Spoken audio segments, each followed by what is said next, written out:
the Associated Skincare Professionals, and it's one of the largest and most comprehensive organizations and associations for estheticians. And she's going to be speaking on a topic, Scale Like a Startup, Marketing Magic for Your Skincare Business. So without further ado, Ashley, thank you for coming. Thank you so much, Cheryl. Hi, friends. Can we take a minute and acknowledge how beautiful it is that after a half a day together, we can call each other friends? That we can be in a room that is this warm, this energetic, and have this kind of sense of belonging after 6 hours. This is incredible. This is beautiful. And the reality is that the world needs more rooms like this one. The world needs more spaces where people feel connected and belonging. So from me to you, thank you. Thank you for your energy today. And can we give a big round of applause to Denise, who created this space for all of us. Okay, one more quick thing, because I'm here with you, you're here with me, we're here together, and we're gonna do something really quickly that's gonna help us be able to really take in the information over the next couple of hours. So I'm gonna get everybody to please stand up out of your seats, and we're gonna power pose, okay? So whatever your power pose looks like, it can be like a hands on the hip, it can be a hands in the air, it can be a hands up to the side, you can be a millennial like me and do hard hands like this, right? Whatever you want. All right. Perfect. Are we feeling good? We're feeling ready? Okay, just shake it off as you sit down a little bit. Okay? Awesome. All right, you guys. I am Ashley Scobey. As Cheryl shared, I am the Executive Director of Associated Skincare Professionals. Yeah, you're good. You're good. Do that again. Oh. Get a picture. Everyone up Everybody again. stand back up. Everyone Denise up. loved it. Stand back up. All right. I want your best power pose. Nobody can do, there's a certain person in our industry that does that. Please don't do that. Okay? We're peace, no number 1, signs. Number 2. Okay? But power pose, everyone. All right, ready? Power pose. 1, 2, 3, power pose. Keep it, keep it.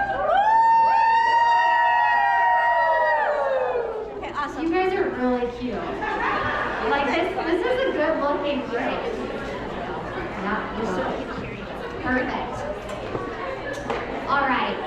So like Cheryl said, I'm the Executive Director of Associated Skincare Professionals, but before I joined this incredible association, I was in marketing leadership at tech startups for about 13 years. Very specifically, I worked for tech platforms that serve small businesses in the hospitality, health and wellness, and travel spaces. And there are some really critical areas of overlap between tech startups and small businesses and the way that they grow. So today we're gonna dig into what those areas of overlap are, and we're gonna see what we can learn, okay? We're gonna go pretty fast today because I have about 20 minutes, and 13 years of experience is a lot to cram in to 20 minutes, okay? So I want you guys to grab your pen, grab your paper, slam your coffee, and let's go. So why think like a startup? Why do we want to have that mindset? Startups operate with creativity, agility, and an eye towards scalability, right? How can we get bigger, faster, and as efficiently as possible? As estheticians, you guys can really harness this mindset to create efficient, impactful, and future-ready businesses. And this is really going to challenge ourselves to stop thinking of ourselves as operators of our business and start thinking of ourselves as owners and as founders of our business, right? A lot of the stuff that Sean was talking about earlier resonates so deeply with this topic. I'm all about the why and the what, but today we're going to talk a lot about the how, right? How do we do that? So there are some really key things that startup founders and estheticians, business owners, have in common. Let's do a little exercise. I want you guys to raise your hand really high in the air if any of these statements applies to you, okay? You are your human resources manager. You are your administrative assistant. Okay. You are your entire marketing department. Okay, this last one is scary. It's scary. You are your tech support. Okay, yeah. No, same. Sometimes my husband, but same. All right, so you see where I'm going with this, right? It's you. It's all you. And that is the same with startup founders. They wear all of the hats. So our goal today is to make sure that all the hats we're wearing, that they fit, that they're not weighing us down, and that they're not like sloping over our eyeballs so that we can't see where we're going, okay? You guys ready for that? So there are three main characteristics of a well-operating startup, all right? And specifically of that startup's output. To grow quickly and efficiently with a very lean team, which most startups have and most people in this audience have, you really want to make sure that everything that a startup does is scalable, teachable, and replicable. So let's kind of dive into each of these individually and see how it applies to your skincare businesses. Scalability is capable of being easily expanded or upgraded on demand, okay? Easily and on demand are the two key words there. So you want to design your systems for growth. You want to build for the business that you want to have, even if it is not the business that you currently have, okay? And this requires some honest conversations, some strategic planning, some wearing that founder and owner hat to know what is the business that you want to have, because you want to make sure that you're designing systems that will support that growth.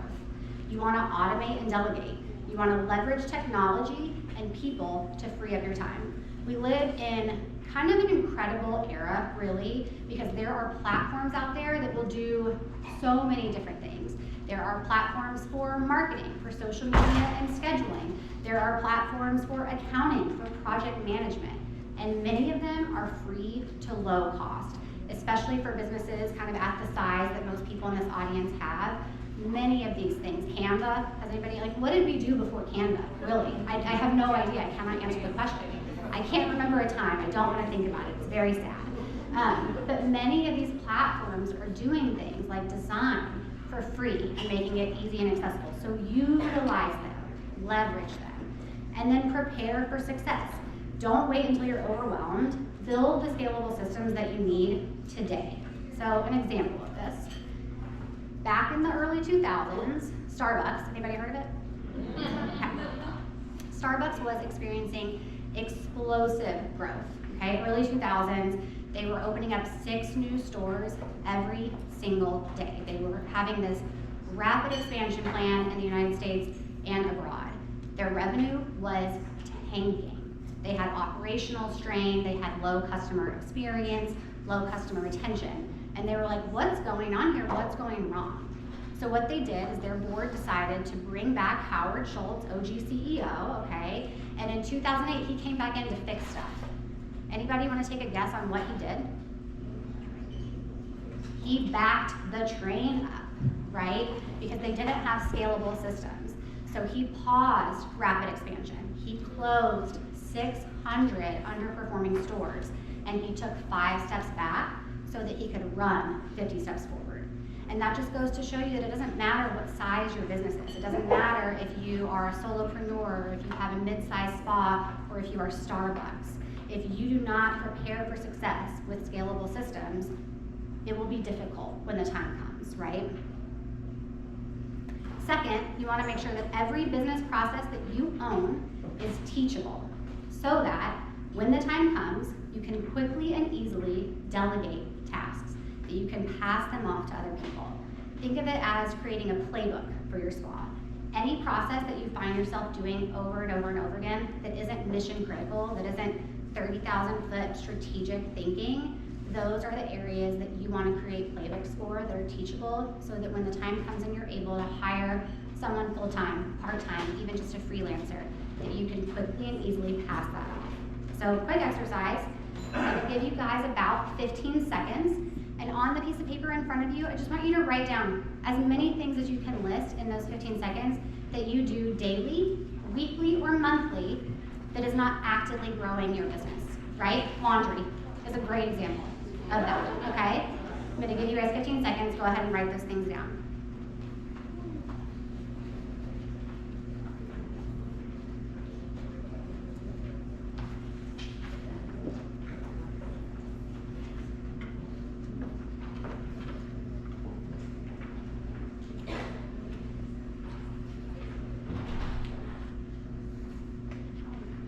Anybody willing to share some of the things on your list? You can just call it out. Laundry. You stole that from me. Cleaning. Okay, what else? Purchases. Keeping up with inventory. Absolutely. What else? Pardon? Utility bills. Hate those. Absolutely. Anybody else? Sleeping. That is important. Bookkeeping. Absolutely. Right. Those are all incredible examples. Whether it's booking appointments, tracking and ordering inventory, or posting on social media, time suck of the century, right? Those things that you wrote down, that list that you just made, which you should definitely circle back to after this, those are the opportunities to outsource first. And in order to outsource, hire, and onboard effectively, you have to have teachable, ready playbooks in your business to do so. Lastly, you want to make sure that the things you're doing are replicable. So running a spa is hard work. Anybody gonna dispute that? It's hard work. And sometimes we make it even more difficult than it needs to be by reinventing the wheel every time we do things, right? How many of you ever go to answer an email and it may be the same type of email you've answered 100 times before, but you're sitting there typing it out and trying to figure out, how do I answer this client's question? Or how do I answer this person's question, right? You know that you're gonna post on social media, on Instagram, several times a week, but every time you sit down to do it, it's a new process every single time. That is not replicable. Successful startups create replicable systems and they repeat what works so they can be consistent and they can scale with those things. In fact, in the startup world, there's a word for this. We like to make up our own words in the startup world. In fact, my toxic trait is using acronyms, right? That's like a very tech bro thing to do. It's just say a bunch of letters and expect that people understand what you're talking about. So if I ever did that to you, I apologize. You can call me out, I accept it. But we call this productizing, all right? It is taking a system of output and making a product out of it. Something that you can pull off the shelves and use whenever you want to. So let's break it down. What does this look like? You want to repurpose your content. You want to use templates and systems, and you want to standardize your client experience. Standardize as many things as you can in your business. A real-time example of this, how we productize our output at ASCP, is we have an incredible, award-winning, I'm not bragging, podcast called SD Talk. Anybody listen to SD Talk? We love Maggie, we love Ella. So we have one of the industry best podcasts, and we know that we are going to produce and release 52 episodes of this podcast every single year. We know that every Wednesday morning it's going to come out. And so every single episode of SD Talk that gets released, we make sure that it turns into a system of output. It's a blog post, it's a newsletter feature, it's 2 audio clips, it's 1 Instagram feed story, 2 Instagram posts, a Facebook post, a LinkedIn post, and a YouTube video, okay? That's 10 pieces of distributable content for every single podcast that we create. Now imagine a different world. Imagine if every time SD Talk came out on Wednesday morning, we called a meeting and we were like, guys, how do we get eyes on that? How do we get eyes on it this week? What do we do? It would waste a lot of time. So you want to make sure that you are not replicating your efforts, that you productize so that your business can become consistent and impactful. It also helps you grow without burnout. How many people experience burnout in this room? Right? That so often can be a product of just not using your energy wisely, okay? And if we're honest with ourselves, we know the areas that those are in. So before I wrap up here, I want to talk a little bit about what's to come in 2025. Marketing is my favorite thing to talk about. I could talk about it for hours. I believe in the power of marketing. And a reality of marketing is that it moves really, really fast. It changes faster than almost any other area of business. And year over year, it seems like it goes quicker and quicker, right? Who feels like they cannot keep up with the algorithms to save their lives? Yeah. And we hear this all the time. We do a lot of member surveys, we listen to our members, and they tell us all the time, guys, we don't have time to market our businesses. We have other things going on. We're literally putting our hands on clients. That's our job, that's what we love, okay? So we're gonna talk about some of the marketing trends that are coming up in 2025. And before I dive into these things, I wanna exclamation point, underscore, shout from the rooftop, not every trend is worth your time, okay? Say it back to me. Not every trend is worth your time. Okay, make me a promise. Ashley, I'm not gonna do all 5 things on this list today. Thank you. I hope I don't, if I see you rocking in the corner in the hallway later, I'm gonna know it's because you're trying to do all of these things at once, okay? Knowing which trends to implement and which ones to toss out is a really essential part of scaling your business, your spa, thoughtfully. So let's break down some of the actionable marketing trends that could be worth paying attention to this year. And the first one is personalization. Who else noticed what your television said when you checked into this hotel? Did it say welcome Ashley? No, No, it it said didn't. welcome Cheryl. Yes, exactly. It was personalized. It is because now more than ever, it is nearly impossible to get and keep consumers' attention, right? We are bombarded with noise at every single level. And this is, the numbers are showing across industries that as a result of the noise that we experience and consumers experience, that generic marketing is becoming less and less effective. Your clients want to feel like you know them, like you see them, like you're talking to them, the individual, right? Not them, the dollar sign on a balance sheet. So use tools like email marketing segmentation to send personalized skincare tips, product recommendations, use birthday discounts. The more personal, the better. Number 2 is short form video. So video is not going anywhere. Video has been having a moment, it is the moment, it's gonna continue to be the moment.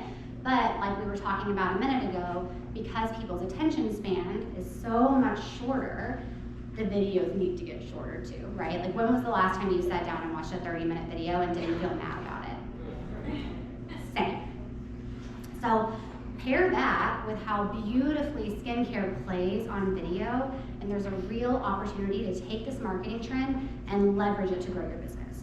A quick 15-second video showing a facial technique or sharing skincare tips can reach thousands of potential clients. And the pushback I get on this one is like, oh, Ashley, I really don't like to be on video. I know it's important, but I'm just nervous. Just try it. It's not a one-way door. If you try it once and you hate it and it's terrible and it doesn't work out, you don't ever have to do it again. I promise, I won't make you, but just try it and see how it goes. Third is local SEO, more specifically, Google My Business. So with local SEO, when people are searching in their communities, Google still wins every single time. And this one is really, really easy because all it takes is to make sure that your Google My Business profile is up to date with current service hours, menus, and also reviews. Local SEO will just ensure that your local business dependent spa pops up when hire ready clients are looking for you. All right, we doing good? Am I talking too fast? 5 minutes. Thumbs up. 5 minutes, okay, whew, let's go. Fourth is UGC. That is an acronym, guilty, but I'm gonna tell you, it means user-generated content. So not as guilty because I explained it, okay? So one of the most powerful marketing tools for estheticians are real client testimonials and content. So ask clients to share their photos, their videos, share their reviews. You can even incentivize them. Hey, you get a 10% discount off your next treatment if you tag me on social. That user-generated content creates kind of a flywheel where you can then repost their stories, feature their reviews on your website, and build trust and then attract more clients. People trust people more than they trust ads, right? So make sure that you're leveraging that. Lastly, and my favorite trend, because the pendulum always swings, right? Remember when we didn't send direct mail? And now we're like sending and receiving direct mail again, and I'm opening it, and I'm like, did someone send me an invitation? And it's like, oh no, It's just that they would like to know if I need a knee replacement. Like, I fell for it. Oh man. But the pendulum swings, things change, and we have to ride those waves. So we moved away for a long time from community-centric marketing, and now we're moving back. And this makes me, the reason behind it makes me a little sad, right? Because I have 2 kids, and the reality is that the more virtually connected people become, the more we report feeling disconnected from each other. There is a loneliness epidemic in our country, in our culture. And it is something that gives us the potential to create businesses that are making a positive impact in our communities while also being profitable. And this trend is one of those opportunities. So do things like offer exclusive memberships, host VIP nights, put on client appreciation events. Building a loyal community gives people a chance to connect, keeps clients coming back, and really gets them talking about your business. Quick note before I wrap up, notice that nowhere in here am I suggesting making social media your entire personality, okay? And there's a reason behind that from a marketing perspective, from a revenue driving perspective. And that is that social media is a really risky business, all right? We have all watched people over-index on social media and pay the price for it. There are shadow bans, there are algorithm changes, there are shutdowns. And so you wanna make sure that you are building your marketing house, you're making equity in a house that you own, not one that you rent, okay? You wanna focus on your owned channels. These are things like SMS marketing. These are things like email lists, events, education. These are all things that Mark Zuckerberg cannot wake up tomorrow and turn off. They are yours. I'm not saying don't have social media, but make sure that your rented channels like Instagram, TikTok, LinkedIn are all pointing to and growing your owned channels. We tracking? Does that make sense? Okay, awesome. Perfect. So how do you scale smart with these trends? Start small. Do not do them all at once. I would rather you decide to implement one of these things in your business and do it consistently and do it well than do all 5 of them horribly and burn out and not understand why it's not working. Okay? So start small, track your results, and be consistent with these things. You are the visionary founder of your own business. You need to work on your business and not just in it. If you're caught managing every little thing, you're likely holding back your own growth. At ASCP, we really want to make sure that while you are serving your clients and growing your business, that we are in the background supporting you and protecting you every step of the way. I'm not going anywhere. I'm right over there. If you guys have any questions about anything that we've talked about in this presentation, anything about ASCP, I would love to continue the conversation, and thank you for your attention today.